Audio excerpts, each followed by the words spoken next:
Durante muitos anos me contaram uma história sobre uma transmissão de rádio que mudou o mundo. E essa história me marcou muito. Eu ouvi ela umas 3 vezes e eu passei a replicar essa história também. E que história é essa?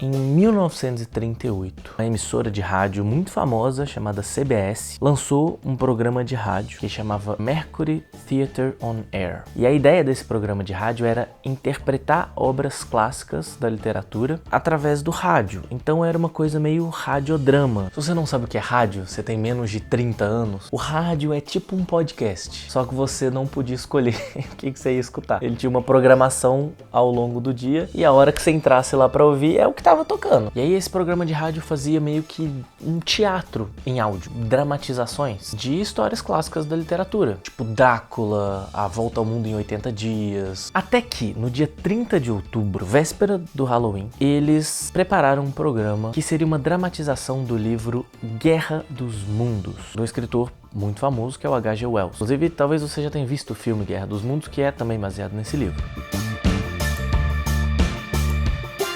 Quando deu lá 8 horas da noite, começou o programa. A primeira coisa foi um aviso, como era já de praxe, de que aquilo era uma ficção. Era uma dramatização de um romance, de uma ficção do H.G. Wells, chamado Guerra dos Mundos. Os primeiros minutos ali de programa simulavam uma programação normal de rádio, tocando algumas músicas, aí terminava uma música, aí vinha um apresentador e falava: essa foi a música tal, do compositor tal, foi lançada em não sei qual ano, aí vinha outras músicas. Só que, aos poucos, começaram a surgir alguns boletins de notícia dentro da programação, tá ligado? Uma coisa meio plantão da Globo. Então, tipo, interrompemos a programação pra falar que tá acontecendo tal coisa em tal lugar. Nas primeiras interrupções da programação, os boletins, que eram coisas que estavam supostamente acontecendo em tempo real, falavam que, cientistas detectaram explosões estranhas na superfície de Marte. Aos poucos, as notícias começaram a envolver o planeta Terra, em especial os Estados Unidos. Então, detectamos a queda de um objeto não identificado, os cientistas e a imprensa tá chegando no local para tentar descobrir o que é. E aí acabou o boletim,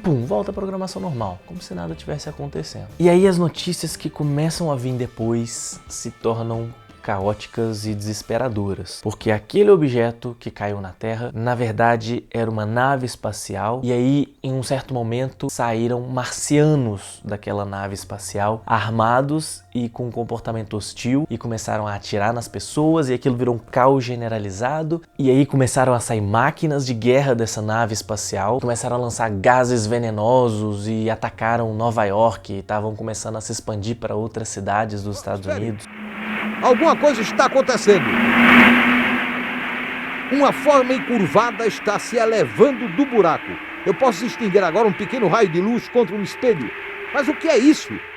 É um jato de fogo brotando daquele espelho. Ele vem na direção dos homens que empunham um lenço branco. O jato agora os atinge de frente. Santo Deus! Eles estão em chama. As árvores, os celeiros, os tanques de gasolina, os automóveis, o fogo está se espalhando por tudo. Está vindo para cá, uns 6 metros à minha direita!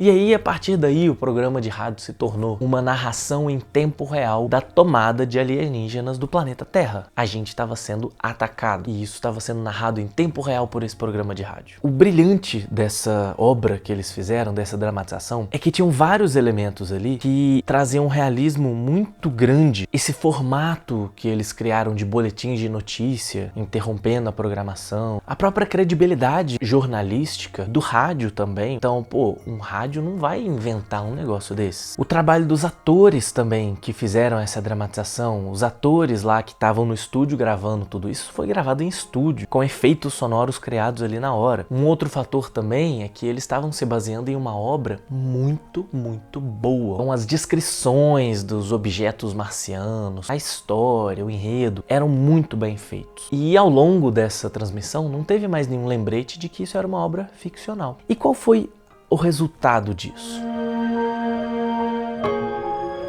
Se você for resgatar jornais da época, você vai localizar manchetes dizendo coisas do tipo: ouvintes de rádio em pânico, guerra falsa causa terror nos Estados Unidos, depoimento de uma vítima da guerra, Farsa em rádio assusta a nação. Peça de rádio muito realista provoca onda de histeria sobre... Jornais grandes começaram a relatar que essa transmissão de rádio provocou pânico, provocou caos. As linhas telefônicas ficaram sobrecarregadas, as pessoas ligavam para a polícia, para os jornais, para parentes, para ver se estava tudo bem. As estradas ficaram completamente obstruídas porque as pessoas queriam fugir, as pessoas entraram em pânico. Houve uma tentativa de fuga em massa das pessoas. Muita gente passou mal, teve casos de pessoas que morreram. Enfim, foi um pânico generalizado. E a história dessa transmissão de rádio é contada até hoje e usada como um lembrete do quão poderosa é a mídia, do quanto que a comunicação, os jornais têm um poder imenso nas mãos de não só contar histórias, de tornar histórias verdadeiras, mas de afetar imensamente a população e de transformar ficções em fatos. E aí você pensa, se a imprensa, se a mídia conseguiu convencer as pessoas de que a Terra estava sendo invadida por alienígenas, sabe, uma história tão espetacular, tão fora do comum, imagina o que ela não consegue fazer com coisas muito mais simples, coisas muito mais possíveis de acreditar. E aí, eu lembrando dessa história recentemente, eu falei, cara, eu tenho que escrever um texto sobre isso. Eu quero escrever um texto sobre o poder da mídia, contar essa história e mostrar, cara, olha como que a mídia é imensamente poderosa. E aí eu comecei a pesquisar essa história. Eu lembrava já de muitas coisas, mas eu fui atrás de documentos, de manchetes de jornal, de depoimentos da época. E aí eu me deparei com uma situação que jogou um balde de água fria em mim. Depois de muito pesquisar sobre essa história, eu comecei a achar alguns depoimentos que eu não queria acreditar que eles eram verdadeiros, até que eu cheguei a uma conclusão muito difícil. Toda essa repercussão, esse caos, esse pânico que a transmissão de rádio da Guerra dos Mundos causou, na verdade nunca existiu.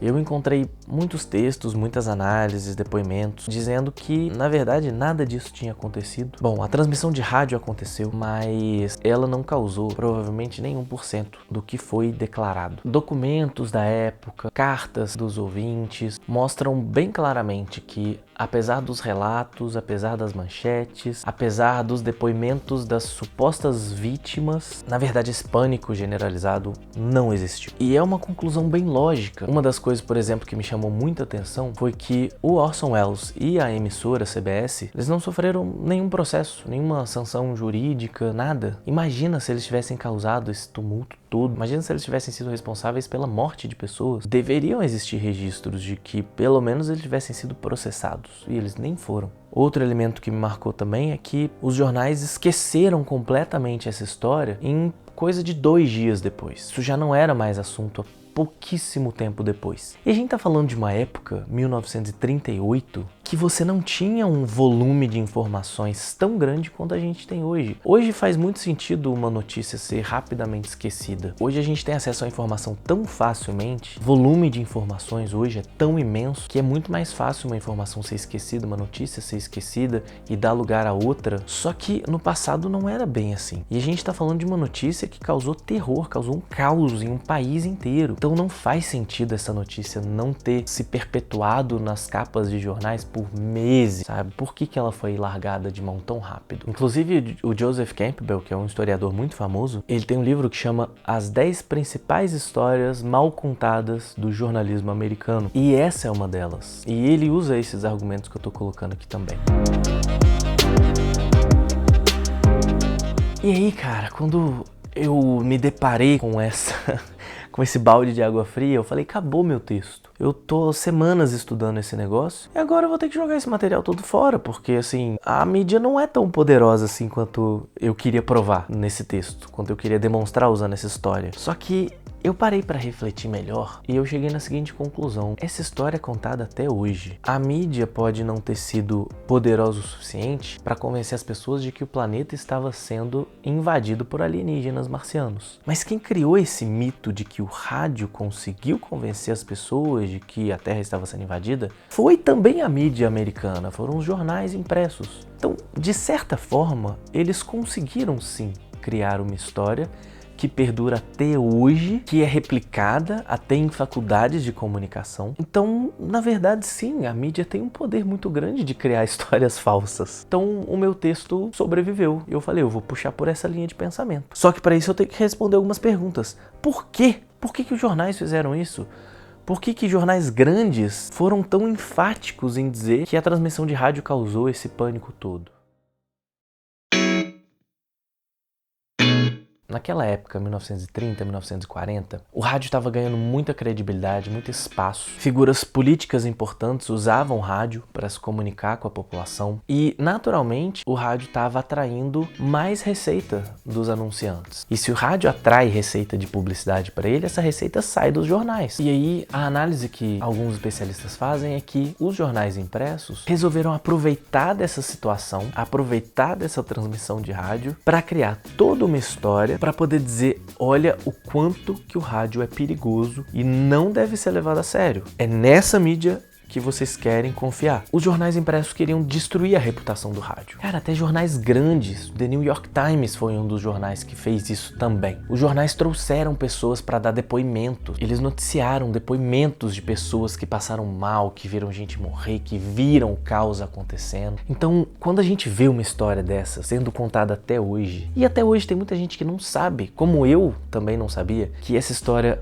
foi fabricada pela imprensa também. Vendo histórias como essa, a gente percebe o quanto que a mídia é sim muito poderosa, quanto que ela é capaz de construir histórias e transformar ficções em fatos. Mas uma coisa também que fica muito clara com isso é que esse superpoder da mídia, ele não existe sozinho. Ele só existe como um poder se houver um outro componente muito crucial, que são as pessoas. Se essa história perdura até hoje, não é porque os jornais continuam contando ela, mas é porque as pessoas continuam contando ela. Se uma notícia, verdadeira ou falsa, se espalha numa escala global, é muito crédito das pessoas que contribuíram para isso. É claro que a mídia também tem o poder de tornar as pessoas mais suscetíveis a replicar uma notícia. Se uma história, por exemplo, apela para o lado emocional das pessoas, elas vão ficar mais suscetíveis a replicar isso. Tem matérias, notícias que claramente apelam para os nossos sentimentos, para as nossas emoções, tentam evocar na gente sentimentos de raiva, de indignação, ou às vezes de